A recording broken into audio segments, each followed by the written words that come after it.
Bonjour à tous, merci d'être avec nous de bon matin. Alors, nous vous avons promis toutes sortes d'invités, à part nous deux. Ne vous inquiétez pas, il y en a, mais pas autant que nous n'avions pensé, tout simplement parce que euh, beaucoup, d'abord, ont été troublés, je vais vous expliquer, par le changement de gouvernement. Par exemple, le directeur de la mondialisation du Quai d'Orsay est devenu directeur de cabinet du ministre. Donc, que fait un directeur de cabinet de ministre? Il accompagne le ministre. Que fait un ministre des Affaires étrangères qui ne l'était pas 3 jours avant? Il va à l'Assemblée générale de l'ONU avec le président de la République. Voilà. Donc, hop, tout le monde est allé à New York. Et franchement, autant on a demandé à une ou deux personnes d'intervenir, comme on dit, en visio, quand on accompagne le président de la République, il faut comprendre les hauts fonctionnaires. On ne leur dit pas, excusez-moi, monsieur le président, j'ai une visio. Donc, malheureusement, nous ne l'aurons pas, mais à la place, nous aurons quelqu'un qui va arriver d'une minute à l'autre, qui est aussi compétent que tous les ministres rassemblés. Et d'autre part, nous aurons aussi des témoignages de New York. Alors, nous sommes ravis tous les deux de vous accueillir et on va vous expliquer l'esprit de cette rencontre. L'esprit de cette rencontre, c'est d'abord effectivement le sommet de l'avenir qui est préparé par l'ONU depuis 2 ans.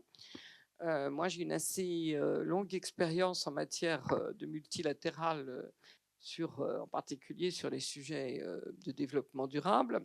Et cette histoire de sommet de l'avenir, malgré mon grand âge, m'excite toujours parce que je trouve que c'est en fait assez exceptionnel que une organisation internationale, dans l'époque où l'on est, avec les divisions, les guerres, les ruptures, les dangers, etc., se donne, et ça on le doit quand même au secrétaire général Gutiérrez, se donne l'objectif de réfléchir collectivement à l'avenir ou au futur.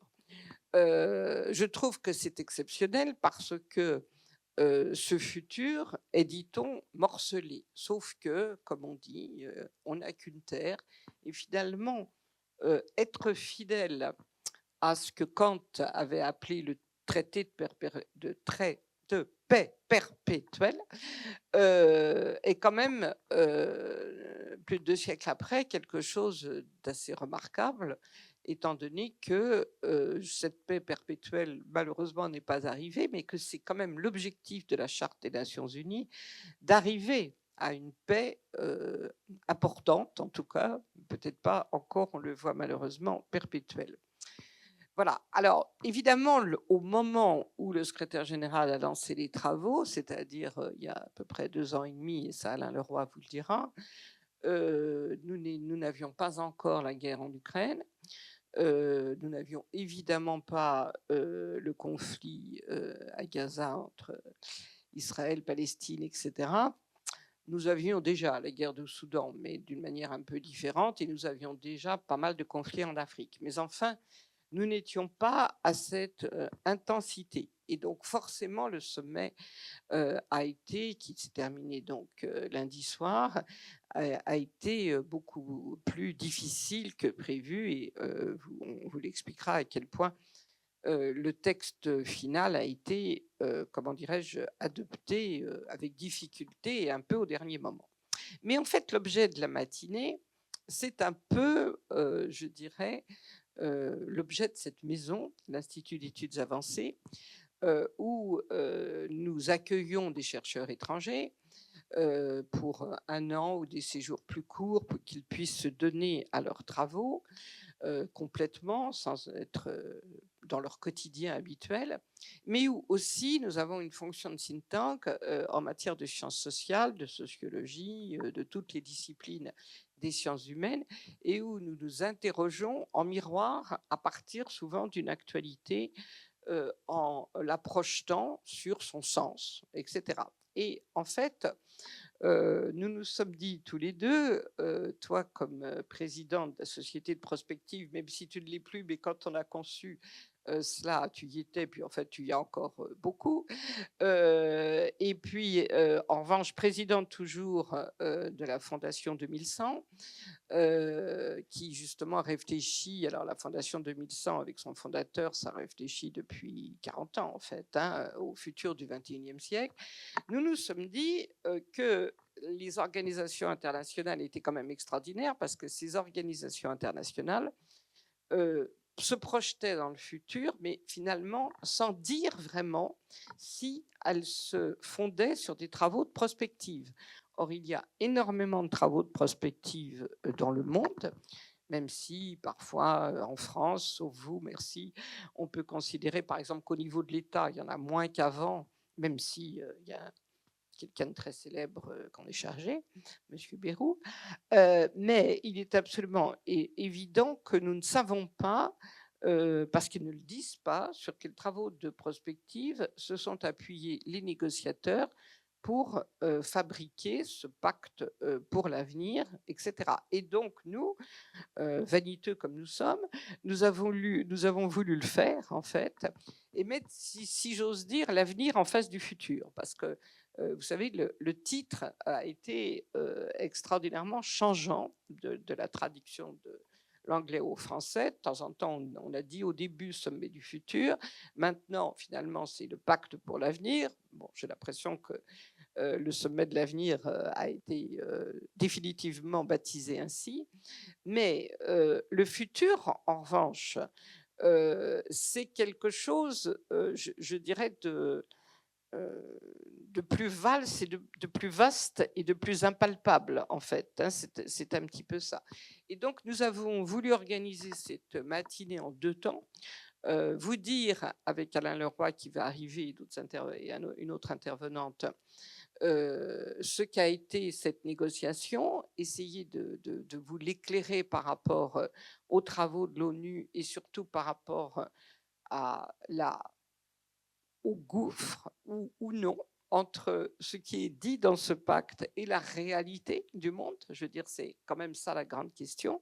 Mais nous avons voulu aussi, si j'ose dire, vérifier un peu cet avenir par les projections vers le futur qu'ont fait beaucoup de prospectivistes, avec surtout des travaux que tu vas nous présenter en deuxième partie de table ronde, mais dont tu pourrais nous dire un mot, cher Jean-Éric. Bon, merci beaucoup, chère Bettina.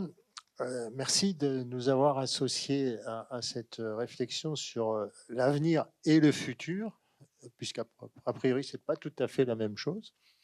On en discutera.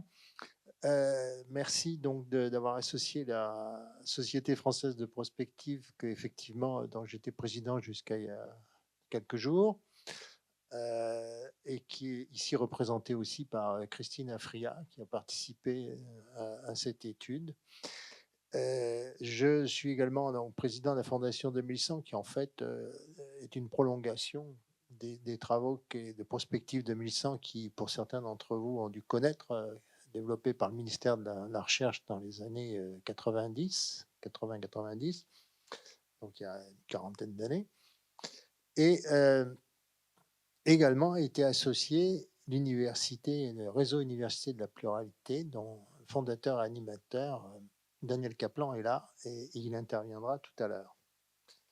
Le travail que nous avons fait a donc été inspiré par ce qui avait été publié sous le terme 2100 récits du prochain siècle en 1990, notamment par ce groupe animé au ministère de la Recherche français par Thierry Gaudin. Et l'autre inspiration, c'est plus des travaux qui ont été faits dans un contexte plutôt nordique par un groupe de chercheurs international qui s'appelait le Global Scenario Group, qui a publié cela en 1995-97 avec différents scénarios sur l'avenir du 21e siècle. Et donc, Monsieur l'ambassadeur Leroy.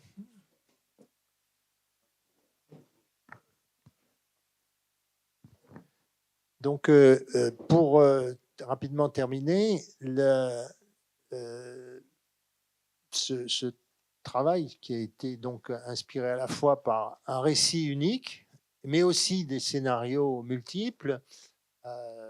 Finalement, c'est cela qu'on va vous présenter avec deux parties. Une partie qui réfléchit sur les mégatrends qui vont structurer les sociétés humaines dans le reste de ce 21e siècle et peut-être au-delà.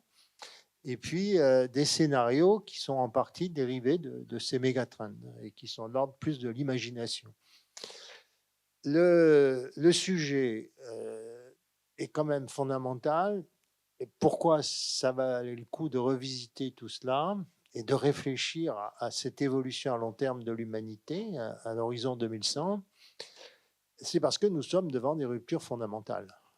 Il y a la question climatique, qui est quand même quelque chose qui change fondamentalement le devenir de l'humanité à un rythme qu'elle n'a pas connu depuis des dizaines, voire des centaines de milliers d'années. Donc ce n'est pas rien. Il y a des bons technologiques extraordinaires qui sont en train de se faire et dont on commence seulement à ressentir au niveau des sociétés les impacts. Il y a enfin un bouleversement géopolitique qui n'est pas négligeable, avec un recul de l'Occident, qui a dominé le monde depuis la Renaissance, mais qui aujourd'hui est manifestement remis en cause, et donc une réorganisation globale du monde. Et puis il y a des phénomènes démographiques qui ont une importance considérable, avec une saturation de la population d'une manière ou d'une autre. Au maximum, on aura une dizaine de milliards de personnes en 2080, et ensuite un déclin, notamment à cause du déclin de la natalité dans les pays développés ou lorsqu'on atteint un certain niveau de développement économique. Donc, tout cela, c'est des facteurs nouveaux que l'humanité n'a pas connus depuis plusieurs siècles, voire depuis plusieurs millénaires, avec des conséquences sur les régimes économiques, politiques et anthropologiques. Et c'est cela que nous allons essayer d'éclairer avec de multiples scénarios. Voilà, je m'arrêterai là. À nouveau, merci. Et merci à l'Institut d'études avancées de Paris qui nous accueille, en particulier à Sadi Lalou, avec qui j'ai eu moi le plaisir de collaborer depuis plusieurs années dans un projet qui s'appelait Positive Future, sur des visions positives de société et de transformation. Là, on vous présentera des scénarios qui parfois peuvent être assez dramatiques et dystopiques. Ça nous changera. Merci.